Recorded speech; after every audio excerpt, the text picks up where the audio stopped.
A stricter federal rule is now in place to lower the amount of silica dust that mine workers can breathe in. We're seeing a huge rise in miners getting black lung, but they're younger and sicker. A Washington County health clinic for those with the disease is weighing in on the big changes on the way. Coal miners can breathe at least a small sigh of relief with a new rule that cuts their exposure to silica dust. Linda Glagloa says it's long overdue.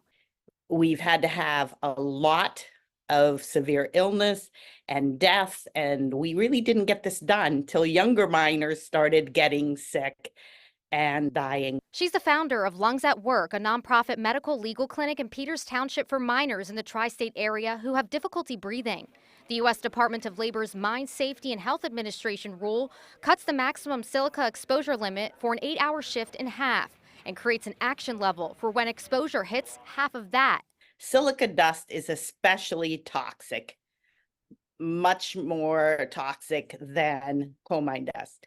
Interim CEO of Lungs at Work, Deanna Istik, says their clinic is seeing the heartbreaking health effects. They specialize in black lung diagnosis and treatments. They also help miners get black lung benefits and fight for them in court. Not only are we diagnosing younger coal miners, but the disease that we're diagnosing them with is more severe. While they've seen a huge rise in black lung disease, what's most concerning to them, the percentage of miners with one type called dust-related diffuse fibrosis nearly doubled in 2023, and they're much sicker. Black lung disease is preventable, but it's not treatable. So if we can put a rule in place that's going to help prevent our coal miners from getting this disease, I'd much rather do that than try to help them treat a disease that's not treatable after the fact.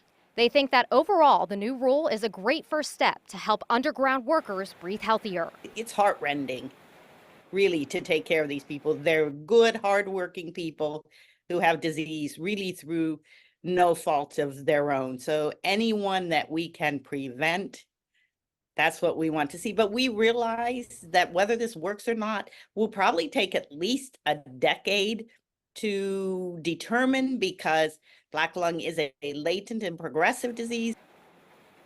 Some groups have voiced concerns about the new rule. We received statements from the Pennsylvania Coal Alliance and the National Mining Association. We'll share their thoughts on this over on KDKA.com.